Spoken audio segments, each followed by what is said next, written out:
Welcome back to another episode of the Mainly Hoops podcast. We had a quite exciting weekend of games, especially on Friday night, with several ranked matchups that we're looking forward to diving into and recapping a little bit. Before we do that, just wanted to let everyone know we did hit 200 followers, so we did the giveaway as we had promised. So we did a giveaway for the crew neck, and we did a giveaway for a t-shirt.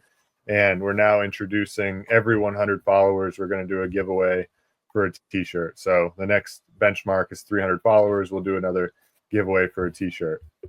So thanks for all the support. Looking forward to doing some more of them. But as for the games Friday, we did the episode Thursday night and we previewed these games. And Alabama-Purdue was the marquee game. Alabama traveling to Purdue. We expected Alabama to go in there and kind of roll, right? And that was not at all the case. Alabama really got dominated. And Purdue controlled this game. Kaufman-Wren was awesome, had 26 points. And they came out with the win at home, which was something we certainly did not expect. Yeah, so I was a little bit bold when I said Alabama was going to roll at Mackey. That doesn't really happen too often where you see a Purdue team get rolled, especially a recent Purdue team. But their half-court offense was great. And, it started with Kaufman-Wren going for 26 and 8. He was fantastic in the post. They decided to play him one-on-one. A lot of Grant Nelson when they took Amori out of the game. And Kaufman-Wren really took advantage of that matchup. Obviously, he was always in the shadow of Zach Edey. And never really got these post-up opportunities. But now that he's getting them, he's a real weapon out of the post. He can do a lot of different things. He's just a more versatile piece. Obviously not as dominant, but he's still great. But one of the biggest differences was how good Braden Smith was despite not shooting the ball well. He went 6 for 18 from the floor, but he had 10 assists and 1 turnover. If he's only turning the ball over once and he's making great reads out of ball screens and just making plays for others, this offense is going to be really, really good. And, when they did decide to when they decided to play at the level against Smith, they made them pay. The shooters, Lawyer, and then CJ Cox, when he went on his personal 9-0 run, that really allowed this game to get separated to 10 points, and they never gave the lead back. And that was massive. Kaufman-Wren's a great passer out of the post as well. So the shooters of Purdue were able to capitalize. But one thing I did take away with Bama is I think we may have taken for granted how this offense, honestly, we kind of expected this offense to be the number 1 or number 2 offense in the country, but the shot makers on the perimeter aren't necessarily elite. They go out, they started Jaren Stevenson, Grant Nelson, and Cliff Amori in their front court. I'm not afraid of any of those guys to make shots. You can leave Jaren Stevenson open and he'll continue to take these open threes. He hasn't made one all year. He's 0 for 14 from 3 this year. And Grant Nelson isn't shooting it well either. And the jumper honestly just isn't pretty. So it's a lot of pressure on Sears and on LeBaron Filan. And Filan's been great, honestly. He had a great game. He went for 18 and I believe 4 assists. But they're going to need those guys even more to be able to get downhill and make plays in the lane, because the lane was clogged up when those guys were on the floor together, and Sears wasn't able to get his buckets at the rim because Oates isn't going to have these guys settle in the mid range, and they're taught to score at the rim, and they just couldn't really do it with the lane so clogged up, and Sears wasn't able to make plays. I believe he only went for 15. The shot was a little bit off, and Aiden Holloway, he hasn't been a guy.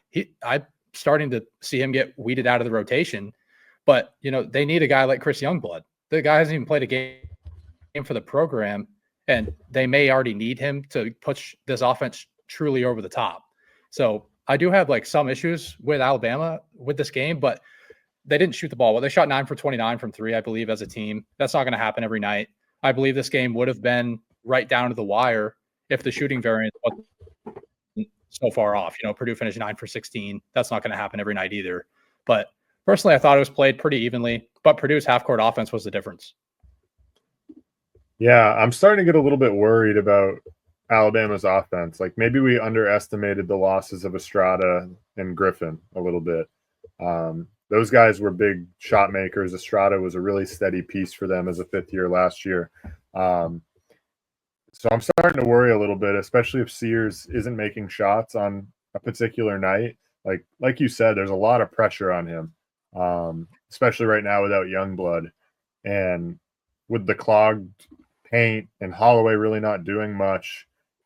I'm worried about them offensively. As crazy as that kind of seems to say, we expected this offense to be high octane, scoring a bunch of points, playing a super fast pace, and they just haven't been very efficient. And if Sears isn't efficient, they're going to struggle. And Holloway just has not looked to be the 5-star recruit that he was coming out of high school, which is very unfortunate for them, right? Like Alabama, Nate Oates, they knew kind of it was a wild card with Holloway. He had a tough year last year at Auburn, but the hope was that they could go get him in the portal and they could get him back to what they thought, or what Auburn thought that they could get out of him. But that just hasn't shown yet. Granted, it is early in the season, but like it certainly just he hasn't looked very comfortable or impressive in any way, which is quite concerning, I think. But props to Purdue in this game, right? Purdue, and Braden Smith didn't even shoot it well either, right? Like Kaufman-Renn was awesome. Smith, I believe, was only 6 for 18 in this game, but of course still had 10 assists. He's going to lead the country in assists, as we talked about in the preseason podcast. But Purdue seems to have some guys that have replaced some of their losses from last year. They shot the three well, right? Like you said, not sure that's gonna happen like that every night. 9 for 16, but CJ Cox has looked good. Miles Colvin's had his moments. Right, Lawyer and Smith are going to be who they are, but if Kaufman-Renn, who was in the shadows of Zach Edey last year, continues to play like this, granted, I don't think he's going to play like that, like he did on Friday night, but if he can give them even just 75% of that, like this team's going to be a lot better than either of us expected them to be. Yeah, I mean, and credit Matt Painter for morphing this team into what he wants it to be, like this early, outside of like you lost the 2-time National Player of the Year in Edey, and they just replace those guys and get an elite offense once again. And like for Alabama, I'm not like saying that they're a bad offense. I still think they're a top 15 offense in the country because they have elite guards, offensive rebound super well. And when they get Chris Youngblood back, they're going to be humming. Like they're going to be fine. He's a great shooter. He's a perfect piece for this team. So overall, I'm not panicking, but I'm not calling this team a top 5 team in the country anymore just because of this. And because the defense isn't elite either. It's really good, but it's not elite. Yeah. The defense I expected to be better too, right? Like Kaufman-Renn, I didn't expect them to be able to play through him so easily with, Cliff at the rim. I know Nelson was on him a bunch, but definitely didn't expect them to be able to do that to this Alabama team. But, I think that the defense is certainly not what we expected. Yeah, and Cliff hasn't really been playing as many minutes as I anticipated. I don't think he's gotten to the 30-minute mark once. And once he comes off the floor, like the defense and the rebounding definitely drops off a little bit, especially on the defensive side of the ball. So that definitely hurts them. It kind of takes them back to what their defense looked like last year when they didn't have the true paint protector. But that's not a super concern. I think at some point he will get his way worked up to 30 minutes and they'll be fine. Yeah. But either way, definitely surprising. I thought that Purdue would maybe keep it close, but I definitely expected Bama to go get this win. Another game that night was Marquette at Maryland. And for anyone that watched this game, this was about as Maryland a loss as it gets. They, for whatever reason, the last few years under Kevin Willard, they've had games at home where they were favored maybe against who many people thought was a better team, and just haven't shown up and gotten the job done. Like Marquette credit to them. Shaka Smart just seems to always rally his guys to get them to play hard as an underdog, right? They came in, I believe, as 2.5-point underdogs, and he got those guys playing. Cam Jones has been awesome. But I think the more surprising thing of this game was in our preview Thursday, we talked about how we thought that Maryland should really dominate the glass, and they did not. Somehow, I still don't know how. But Marquette hung in there, just battled, and Ben Gold hung tough with Derek Queen and Julian Reese somehow. But Marquette came out with a 4-point win. Down the stretch of that game, Marquette really tried to give the game away. They were up, 8, I think, with sub 2 minutes left, and Cam Jones missed a couple free throws late, and then Deshaun Harris-Smith for Maryland went to the line with a chance to tie it and clanked both of them, and did what Maryland does and choked the game away, and away Marquette went with a win. Yeah, I mean, my biggest takeaway from Marquette is Cam Jones might be the best player in the country. I mean, this guy he was torching these really good Maryland defenders on the wing. Like, I believe he finished with 28 points, just was getting to any spot that he wanted to. And anytime he put a shot up, I was like, yeah, that's going in. Like, Maryland, you're basically cooked here. I mean, he was easily the best player on the floor, but I was pretty impressed with Derek Queen on the front line for Maryland. He went for 24 and 7. And, he kind of reminds me of Great Osobor a little bit, his play style.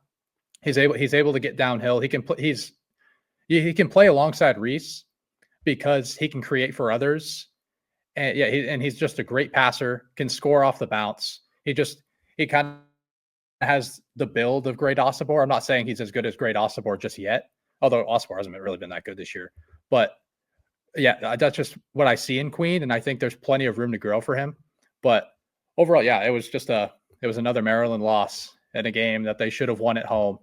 And they were in the lead for a decent amount of this game. In the second half, Marquette kind of took over, and it was just the late game execution outside of the last minute 30 to 2 minutes that carried Marquette to the victory. They had a guy that they could go to and trust to make the right play in crunch time, and that was Cam Jones. And he's just a fantastic player. Like, at the moment, like, if I had to pick a national player of the year, Cam Jones right now. Yeah, he's been awesome. They've won a couple games where it was looking bleak, or again, they've let some teams hang around, and he's just kind of carried them to victory, right? But to your point about Derek Queen, he certainly looks the part of the 5-star recruit that he was. He moves really well. He's able to play high minutes as a big. Played 36 minutes on Friday, I believe. He's got great hands, great passer. He made some. I remember one pass. I'm sure you remember this play too, where he went baseline and threw it baseline, falling out of bounds to the corner for an open three that was made. And it's like that's a guard play, and he made that as a big. So his ability to pass the ball, his athleticism and hands to catch the ball and go right up and finish, and his ability to play high minutes as a big is quite impressive, especially for a freshman, and make the impact that he does. So I think Maryland got a good one in Derek Queen. Unfortunately for them, like, he's probably only going to be there a year if he continues to play like this, right? I mean, he'll be a top 20 pick in the NBA draft if he plays like this all year. Yeah, absolutely. And I wouldn't be surprised, like, at the end of the year, like, if this is a guy that you're playing through exclusively all the time. Like, you don't need to play through the guards all that much. Like, take the pressure off those guys. Let Queen operate in the high post. You can let him operate at the top of the key and attack like a slower big off the bounce. And I just think there's a lot of different ways you can use this guy. And that's why he's a perfect fit with Julian Reese. I had issues with how these guys were going to fit because neither one of them could really space the floor. But Queen's versatile skill set has completely flipped my opinion on this. And, I mean, despite the loss, like, I think there were positives for Maryland. Obviously, I mean, you're going to lose the turnover battle to Marquette. They lost it 13-8, which honestly isn't that bad relative to what Marquette usually does. But that's always a big difference with how that team defends. And yeah, I mean, yeah, once again, Cam Jones was just fantastic. Yeah. I know Marquette has another big game coming up this week, right? So definitely something to keep your eyes on with Cam Jones, right? I mean, he's gonna be one of the best players in the country all year long. He's becoming kind of much must-see TV at this point. Now, another game Friday night was Wisconsin hosting Arizona, and I know, Cody, this was a game on Thursday that you were like, I think Wisconsin can win this game. And not only did they win it, they won by 15, right? And they put up over 100 points, which might be more than they'll score in the next two games combined, right? They don't typically score the ball well. But luckily for them, I believe the two teams combined to shoot 87 free throws on Friday night. So for anyone that watched this game, this was about a 2-hour and 40-minute basketball game and was difficult to watch down the stretch because it would take about 5 minutes to get through 1 minute of basketball. So definitely impressed by Wisconsin, though. Granted, they shot something like 47 free throws or something, but they made 41 of them. So if you're going to make that many free throws in a big game like this, that's quite impressive. Yeah, I mean, I honestly don't really know what to take away from this game. Like, it was super physical, but it was also a really tight whistle. And it came down to who made more free throws outside of John Tonje going for 41 and just lighting it up. I mean, he even made 21 free throws. So it's kind of tough to have a bunch of takeaways from this game and what was just a super, super weird dynamic. I mean, we're never going to see Wisconsin score 100 again unless they go out and do it against Rio Grande Valley tomorrow, and I'll shut my mouth about that. But they won't. I'm a little bit – no, I wouldn't think so. They're probably a letdown spot for them anyway. But I'm a little bit worried about Arizona's defense. This was supposed to be like Tommy Lloyd's best defense. And I had been talking this defense up the entire offseason. I thought this defense was going to be top 5. And I thought it was going to be because of the perimeter defensive upside that they had. Like, Caleb Love doesn't play defense unless he's engaged and scoring. He only had 6 points. So he was completely out of it, fouled out with like 5 minutes left. But everybody probably fouled out. He was terrible. He was terrible. And yeah, the perimeter offense is a completely different issue. Like this was about as Caleb Love games get, especially from his time at North Carolina. I know from some of my North Carolina fans or friends out there, they got quite frustrated with Caleb Love at times in the games that he would go 6 for 24 and have 12 points. So Caleb Love 2 for 13. They're not going to win many games like that, especially if they're giving up 103 points to Wisconsin. Yeah, and I think they're going to be a little bit too reliant on him anyway, because they kind of have to be. Like, they have no scoring depth on the perimeter. Like, Bradley and Lewis aren't known to be like scoring first guards. Like, they're defensive first guards, and they weren't even really that great defensively the other night either. So I'm kind of flipping my opinion on this defense, and if it can't hold up, like, this team could have a long season relative to like their expectations in the Big 12. But yeah, I mean, it was supposed to be their backbone, but I mean, honestly, I mean, the tight whistle obviously changes things here. And I still think they're a really good team, but like I said, it's not a top tier offense. And I'm worried about the defense now. My guess is if you had told Tommy Lloyd on Friday morning during shoot around that his team was going to have 24 offensive rebounds and shoot 40 free throws, I would think he probably thought they would win the game by 30. Yeah, I mean, if you would have told him he was going to score 88 points, they were going to win by 15 plus. Yeah. Easily. Like 24 offensive rebounds. They actually attempted 22 more shots than Wisconsin and lost by 15. That's incredible. 22 more shots, lost by 15. And they only lost the turnover battle by 3. Right. And they attempted 40 free throws. Granted, as we said, Wisconsin shot 47, but they had 24 offensive rebounds. They won the rebounding battle 52-28. Yeah. Well, then again, there was really nothing to rebound on the offensive side for Wisconsin because they went 12 for 27 from three and were just getting to the foul line every other possession. So there really were no offensive rebounds for them to get, which is kind of crazy to say about a Wisconsin team. And they're not going to shoot like this every night. Like Tonje's not this guy. He's a good half court scorer that they kind of need, but 3-point variance and the free throw weird stuff there was definitely the difference here. And like, it's not fair to evaluate these teams based off of this one game. Again. Now the last game I want to talk about, I know Cody, you're probably expecting this one. Villanova. Gonna just briefly talk about them. Villanova played Virginia Friday night. And this was, as we said on Thursday in our episode, this would have been the game of the year 5 years ago. Now both teams are kind of in shambles. And Virginia absolutely dominated this game. Villanova was at home, right?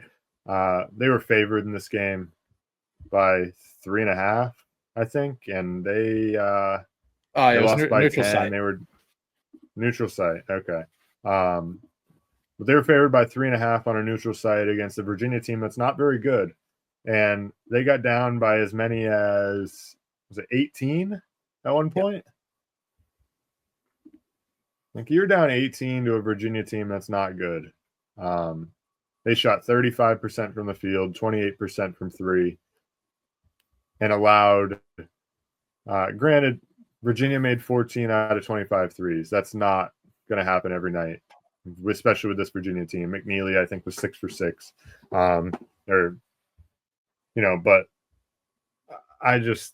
I can't stress enough how bad Villanova is. I cannot stand them. Fire Kyle Neptune tomorrow, please. Honestly, fire him right now and go get someone from outside the program. I think a perfect guy, I saw this online the other day, a perfect guy to go get is Princeton's Mitch Henderson. I think he'd be perfect for this team. Actually, like they want to run this slower style with the program, and he runs beautiful half-court sets. So I think that's the guy to go get. But yeah, my optimism for this Villanova team that I was talking about in the preseason, we can throw that out the window. Like I'm pretty much done with this team. And it's mostly just because they're so bad defensively. I don't understand why they're so bad defensively. But I mean, I guess the guard defenders aren't great. Boakye is supposed to be way better than this. And they just haven't been great. They can't keep guys out of the lane. I mean, they're not really hitting shots either. So overall, maybe they'll be undervalued now. I don't know. Maybe they'll have a little chip on their shoulder after 3 losses this year, but I'm pretty much done talking about this team. So hopefully they can figure it out. I don't want them to figure it out. I want them to not figure it out. Well, actually, no. It's better for the program to get rid of Neptune. Just don't figure it out. Let's go 0-18 in the Big East to really get him out of here. Hopefully it doesn't make it that far, but yeah, seriously. And this week they're probably, I would not at all be surprised if they go 0-2 this week. They have Penn on Tuesday, and then they play Maryland next Sunday. They can't win a Big 5 game to save their lives, so I don't think it's going to happen. So I'm already like chalking that game as a loss. They might be 2-5 heading into their final game on Wednesday night before Thanksgiving. So it's just a tragedy what's happened to this program. But I can't waste any more of anyone's time talking about this team. They're just terrible. Now, before we preview some of these games coming up early in the week, this week, we wanted to quickly just go through our top 10 right now. I know, the AP poll is going to come out tomorrow, the updated AP poll, but just kind of our personal, how we see things top 10. And Cody, I know you've been really high on Houston all year, and Houston, I think you still have at number 1. Yeah, I didn't really want to base this off of like the results. I kind of wanted to base this off who would I have favored if they were playing on a neutral court and all factors were equal. So despite them losing to Auburn, I still have Houston at number 1 and I have Duke at number 2 because both those teams have taken a loss, but I'm not completely worried. I still think they're the top 2 teams in the country, although it's getting a bit closer. Like Auburn's right in the mix. Then have Iowa State at 4. We haven't seen them do much. We haven't seen them tested. They're going to get tested when they go to Maui, and they're going to start with Auburn. It's going to be a fantastic game to watch. Yeah. And I can't wait for that tournament in general. I have Kansas at 5. I've tempered my expectations a bit on Kansas. I've been like a little bit worried about the defense. I don't think the offense is like this top 3 like surefire offense that we kind of predicted in the preseason. I still think they're going to be elite. They're going to be great in a tournament setting. Gonzaga, I moved up to 6. Best offense in the country for my money. UConn at 7. We haven't seen them tested at all. And they haven't played a team inside of the top 300 KenPom. So we'll need to see them get tested. They're going to head to Maui as well. That's going to be fun. I have Tennessee at 8. They looked incredible against Louisville. And I'm starting to buy into the offense a little bit more with Chaz Lanier and his shooting ability. He's been a great movement shooter for them. He's not Dalton Connect, but the shooting on the move, his ability to play in transition has been big for them. So I'll have them at 8, just over Alabama at 9, and then Arizona at 10. I don't want to panic too much about Arizona because I still think they're very solid on both sides of the ball. And I had one team I had just outside was Texas Tech, who I think's been incredible despite not playing anyone great so far, but they look great on both sides of the ball. The offense is going to be big for them because the defense is an absolute under Grant McCasland. So the shooting is fantastic there. And I wouldn't be surprised if they got their way into the top 10 by or even sooner than that.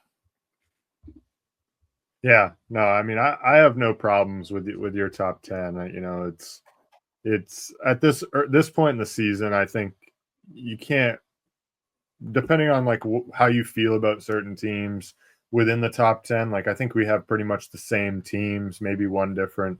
But, you know, for me at this point, I still have Kansas at number 1. I just think I trust their coach too much. I trust their experience, Dickinson, Adams, Harris.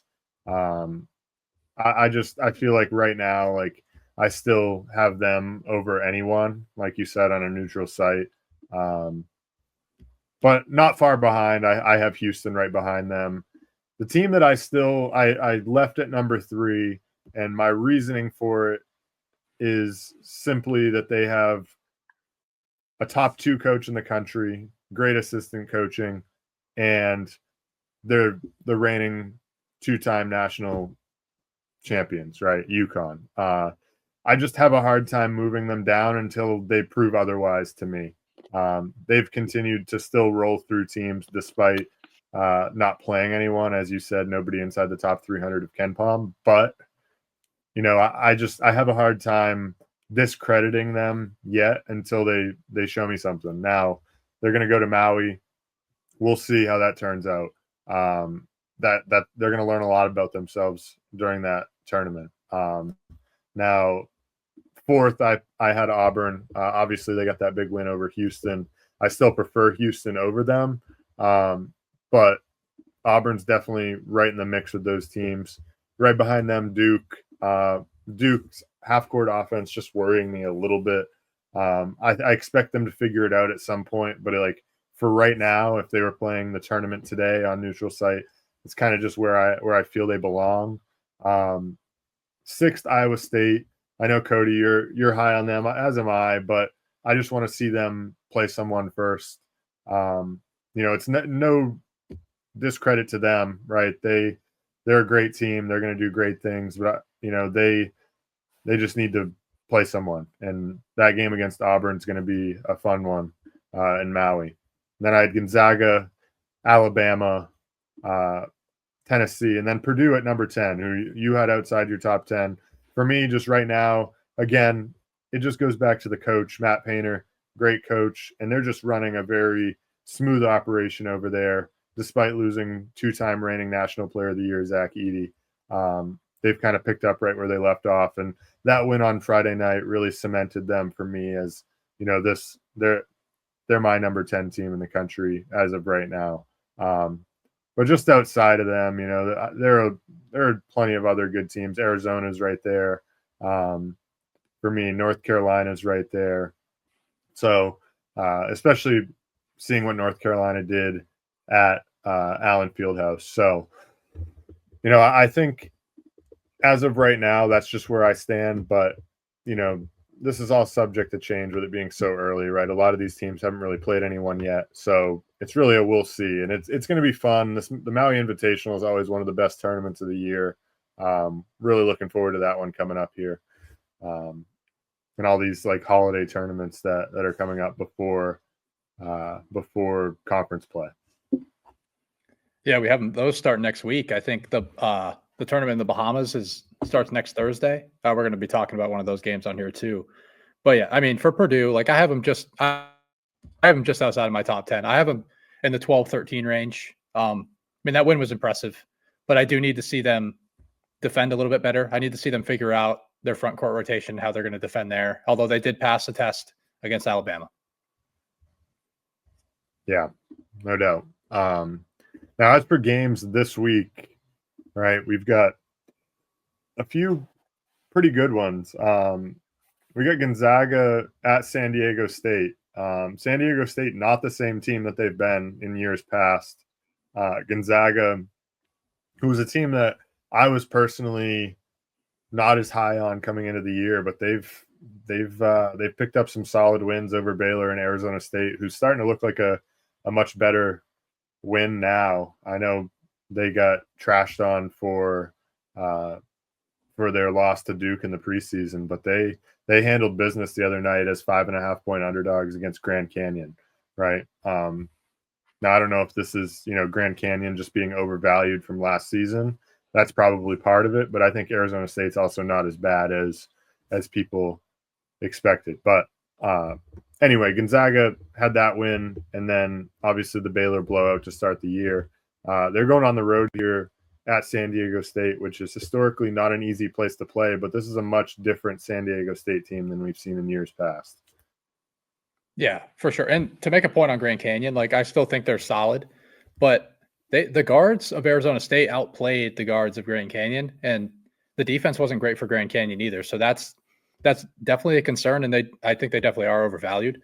But getting into this Zags and San Diego State game, Viejas is not an easy place to play. That place is going to be rocking tomorrow night.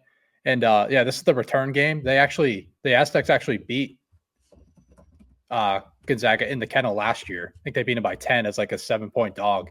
And this is a way different team. But I'm sure that this San Diego State defense is going to be ready to play, as they always are under Dutcher. He's going to have a great game plan. And the biggest key defensively for the Aztecs is, can you defend these Gonzaga bigs one-on-one in the post with a lot of success? And if they do, I think they absolutely have a chance to win this game at home, which, like, it seems crazy. They're a 12-point dog here, but at the end of the day, like, I love Brian Dutcher. I love how he runs this program. But if they can't defend them successfully one-on-one, it's going to create a lot of different problems. They're going to have to send some help, possibly just send a post trap or double. And it's gonna allow these Zag shooters to have a ton of success. Guys like Hickman, Caliph Battle are going to have a lot of success in the spot up game, and even with the elite perimeter defenders for the Aztecs, which one of them might actually be out in Miles Bird, who's probably the best defender in the Mountain West for my money. That would be a huge blow in this game. And if they can't defend them one-on-one, it's going to be a problem. San Diego State's going to have to slow the pace down in this game, but I still have a hard time seeing them generate consistent offense with Nick Boyd running the point. I think he's fine. I don't think he's an elite playmaker or shot creator for himself. And they just don't have enough shooting outside of that. And there's no post-up game to keep up with the Zags. So, but overall, I do think San Diego State keeps it close. But there's going to be one big run from Gonzaga when San Diego State goes into a drought. So I'm going to say Gonzaga wins by 9 or 10. Yeah. I just don't see a way where San Diego State scores enough points. They're going to try and slow the pace down, but ultimately, like, I can fully see them going on a scoring drought of 4, 5, 6 minutes or something like that. And Gonzaga just getting out and running after getting all these stops, getting in transition, knocking down open threes, and being that like top offense in the country that they are. San Diego State might be able to hang around for a bit, but I think Gonzaga is just playing too well right now to expect them to go in there and lose, especially as 12-point favorites, right? I think Gonzaga is really rolling right now, so it's hard to pick against them. Yeah, I mean, I just love the San Diego State program in general, and despite them being down, like I still think they have a chance to keep up in this game. They're super physical, but yeah, it is the offense that probably isn't going to push them over the top. Yeah. Now Tuesday night we've got a game up in Milwaukee, Purdue at Marquette. This is a game that I'm definitely going to be tuned into. 9 p.m. tip Tuesday night. Purdue coming off that win, Marquette coming off that big road win at Maryland. Two teams that are likely after tomorrow's AP poll, they're going to both be in the top 15 of the AP poll. So this is going to be a huge matchup for both teams, and two really good coaches. So definitely looking forward to this game. Yeah, I mean, this is probably going to be the game of the week, honestly. I think it's going to be a pretty high scoring game, despite these defenses being solid. But for Purdue's offense, it's going to come down to ball security. If they can take care of the ball, if Smith can have another 10 assists, 1 turnover game, I would be surprised if Purdue actually walked away with a loss. So I think the offense could be that good if he takes care of the ball. It's easier said than done against an elite turnover forcing defense in Marquette. Those guys, Cam Jones, Stevie Mitchell, and Ross are hounds on the defensive side of the ball. So it's going to be tough, but I do think they can do it. And Purdue's not going to have that same post-up game with Kaufman-Renn because Marquette will send doubles. They try to keep you away from the rim at all costs because they don't really have an elite rim protector to do that. Like Ben Gold's not going to be blocking Kaufman-Renn's shot. They have some guys off the bench, but no real athleticism to contend with the Purdue bigs. So they're going to take away the rim completely. And I think Kaufman-Renn's passing ability is going to be the biggest factor in this game. I think I could see him having 5 or 6 assists in this game, just passing out of these traps or, operating in the face-up game, getting in the lane. He creates help, kicks out the Fletcher Lawyer. Sorry, that's his brother. Kicks it out to Fletcher Lawyer or CJ Cox or Colvin, and the Purdue guard could light it up from 3. So yeah, for Marquette, the offense is going to have to space out the Purdue bigs with Gold and Joplin. If they can hit a few threes, they haven't been great shooting this year, but they're better shooters than their numbers are saying. If they can make a couple threes early in the game, I think it's going to open up this Marquette offense. I don't know if I completely see it happening, but if they do, I think this offense can have a ton of success, and it's going to be a super high scoring game. And Cam Jones could ultimately push Marquette over the top at home, but I'm going to go on a limb and say that Purdue walks out with a win, and I'm just going to be very upset with myself when Marquette wins again, and I continue to fade them. Yeah, I'm on the flip side here. I think I like Marquette to win this game. I think it's a big letdown spot for Purdue after that big win Friday against Bama at home. Now they're going to go on the road, play a Marquette team who is playing maybe better than people anticipated. They're going to have a home game against a top 15 team who just beat the number 2 team in the country, and they have one of the top 5 players in the country in Cam Jones. So I just think that Marquette's offense is going to be good enough, and I think that Cam Jones is going to really carry them. But I also expect guys like Chase Ross and Joplin, who combined to go 4 of 18 last game, despite still getting the win, I expect those two to be better. They both went 2 for 9, I believe. So I don't see them shooting that poorly, and I see them making some more shots, right? Like Gold hasn't really shot it well. Joplin hasn't shot it well. I think they're going to do a good enough job to knock down some shots early. But also what coaches typically fall victim to, right, is when those shots do go down early, they start overreacting a little bit to what their season numbers have been.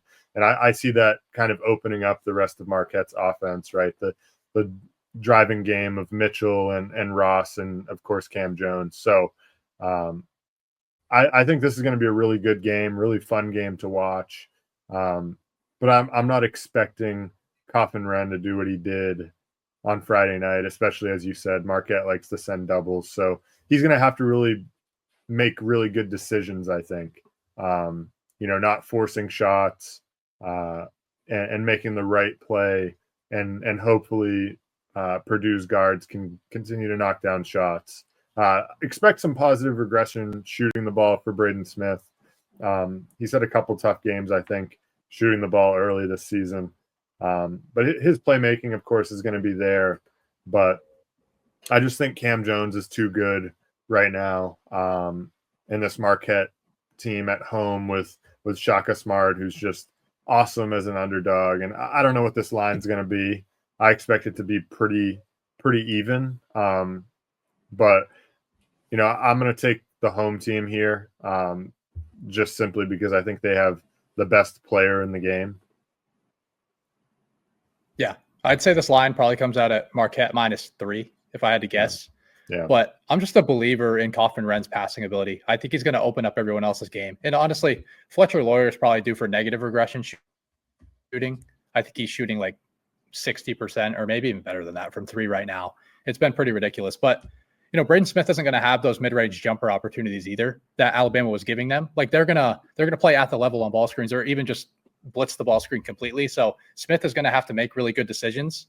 And he's been prone to just trying to make the perfect pass. He's trying to look defenders off and make plays that way, but he just needs to make the right reads in this game. And I'll say that he does. And I'm just kind of stubborn overall with how I thought about this Marquette team in the preseason. And I think they're going to have to come back to earth at some point. I've been fading this team all year and it hasn't worked once. So might need to switch something up there. Yeah. It's got to stick to your guns, I think, at this point.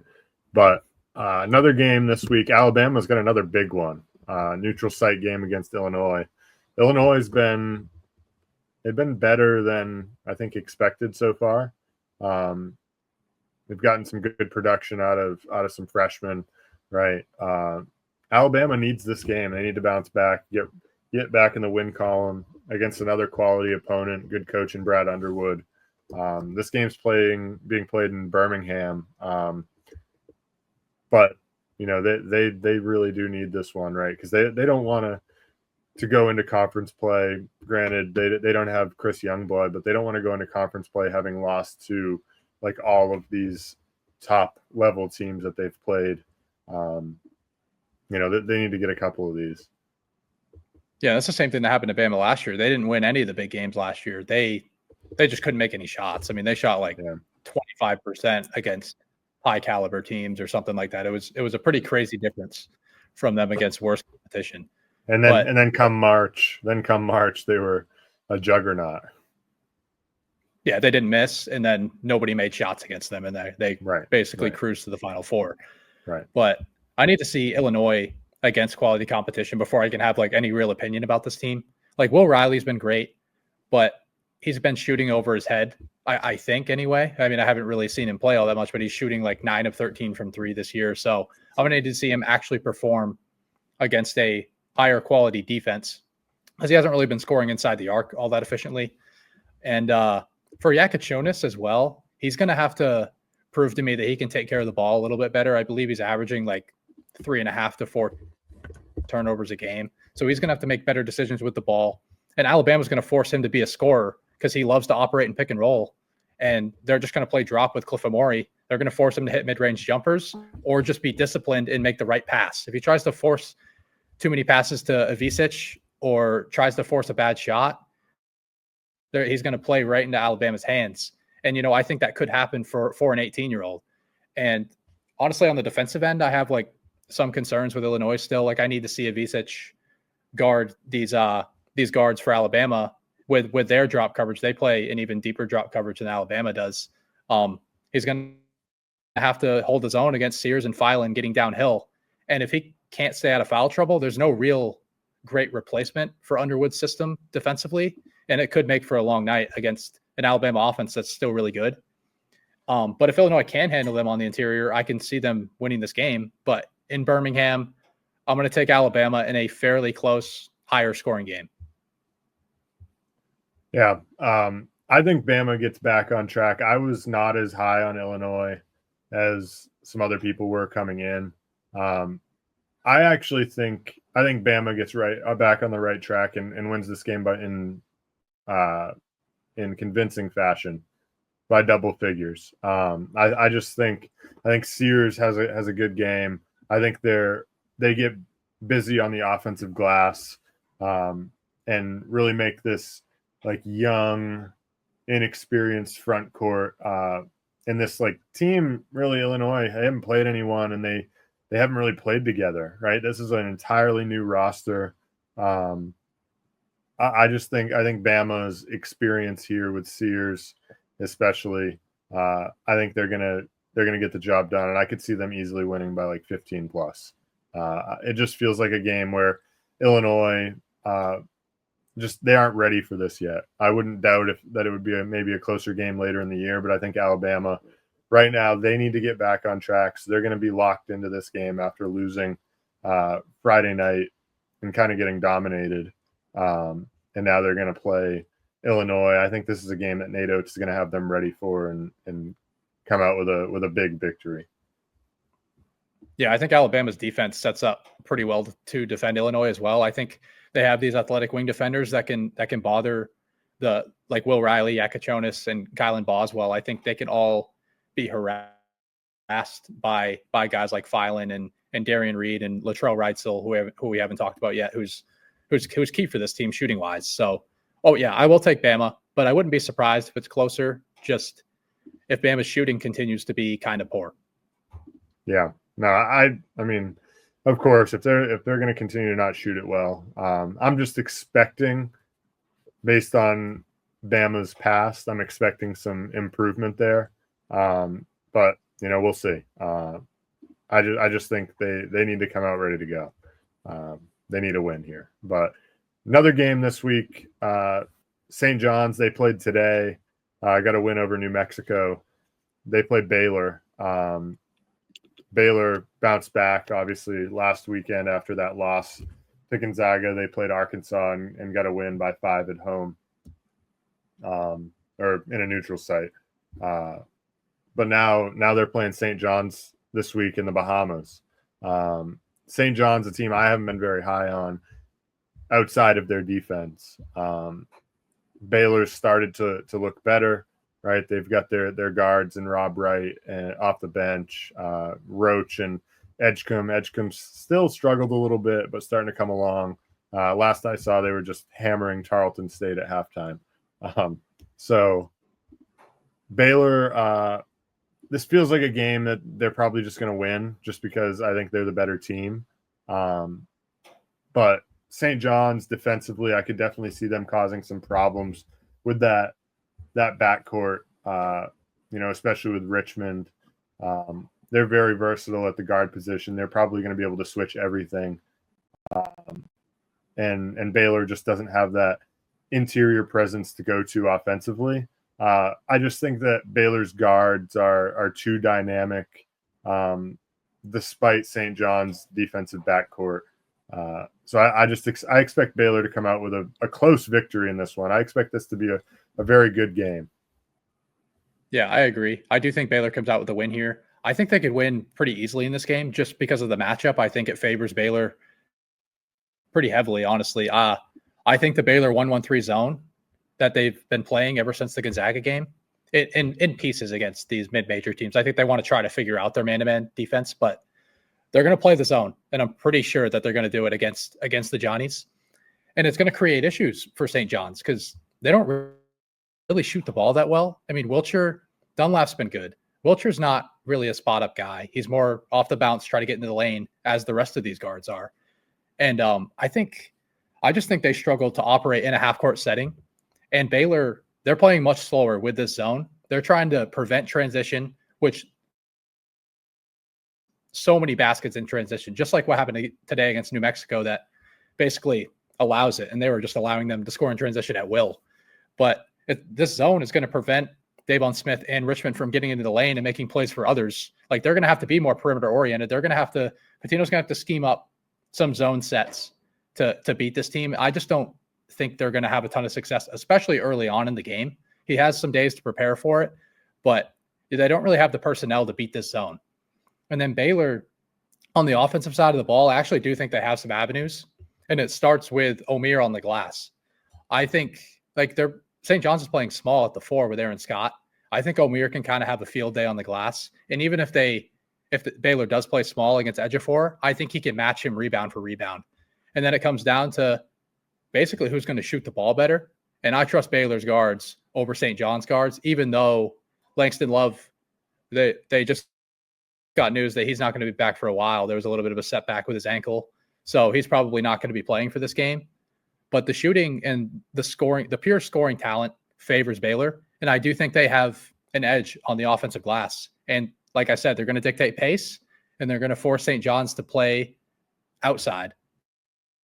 And like, obviously St. John's can have success on the glass just because it's hard to rebound out of a zone. Like, Ejiofor could have a good day, but St. John's going to have to shoot the ball well to win this game. And I don't think they do. Yeah, I don't either. I'm down on St. John's offense, of course. I think the only way they really win this game is well, there are a couple of ways, really. If they dominate the offensive boards, which they could against the zone, and if they get stops and get out and run, because that's where their offense is going to have to come from, because I don't see them spotting up and hitting 10, 12 threes. And even if they do, I think Scott Drew's smart enough as a coach to not overreact to like, okay, we're going to play the averages. This St. John's team is not a good shooting team. We're just going to continue to let them shoot that. Kind of like Nate Oates did last year against North Carolina. Cadeau hit a couple early, and he didn't overreact, and Cadeau ended up having to get benched because he wasn't making shots, right? Like, that's one of the biggest mistakes that coaches make, in my opinion, is like, I already alluded to it a little bit earlier in this podcast, but like when a player plays outside the scouting report a little bit, right? There's a reason you prepare for teams, right? You put together scouting reports based on what you've seen and what their stats say. And you're not all of a sudden going to change that because of a 2-minute stretch that a guy had where he went 2 for 3 from 3, right? You still need to play the averages. If the guy's a 30% shooter, like, chances are he's going to miss his next couple. So I think Scott Drew's smart enough where if St. John's does happen to hit some threes, which I don't expect them to, but if they do, he's not going to overreact and then all of a sudden play into St. John's hands where they're able to get into the lane with Smith and Richmond like they want to. Yeah, absolutely. And yeah, when it comes down to like leaving guys open and like within the scouting report and basically just kind of forcing guys to make shots. Like, if a guy gets hot, like, yeah, you might have to honor it a little bit more. But yeah, obviously you got to play the percentages and you got to bank up maybe just like a little bit more of a closeout, not as short of a closeout, or just leaving him completely open. But yeah, overall, they got to stick to the scouting report and force guys like Richmond to make shots. Like, you don't really have to go over and guard him really on the perimeter all that much. Like, maybe a guy like Smith, you'd have to guard him a little bit more because the jumper's solid, just low volume. But yeah, overall, I think Baylor can keep St. John's out of transition, and I think they can win this game easily. Yeah. Patino's definitely going to have to draw up some good sets, right? Like, I mean, he's been around the game long enough where I'm sure he's got plenty of zone sets, especially having played in the ACC at Louisville, played Syracuse for a few years before he had to leave there. But he knows enough, I would imagine, to put some sets together. But I just don't think the personnel offensively is good enough for them to execute it, because, like you said, there are going to be things that Baylor is willing to give up in their zone. And they're going to be really keyed in on some of these things, which is really just guarding the paint. Whatever way that Patino tries to scheme that up, Baylor's not going to be flying out at guys, who can't shoot the ball. Right. Yeah, I would be really surprised if they played man in any capacity. Like, they had a lot of success against Arkansas, who doesn't really shoot it that well. So I think it would be a perfect game plan to just exclusively play zone and keep the possession count low in this game. Yeah, no, I agree. But looks like another exciting week of games. I know next week is really when we get going with those holiday tournaments. So definitely looking forward to that. But, for this week, a few exciting games, a couple top 25 matchups, to look forward to. But other than that, keep up on the content that we're putting out every day. The merch is finally here, as you'll see on the Instagram. We did the giveaway, and we're going to do another giveaway, as I said at the top of the show, every 100 followers. So definitely excited about all that stuff and the content we're continuing to put out. Hope you guys are enjoying it, and we'll talk to you in the next episode.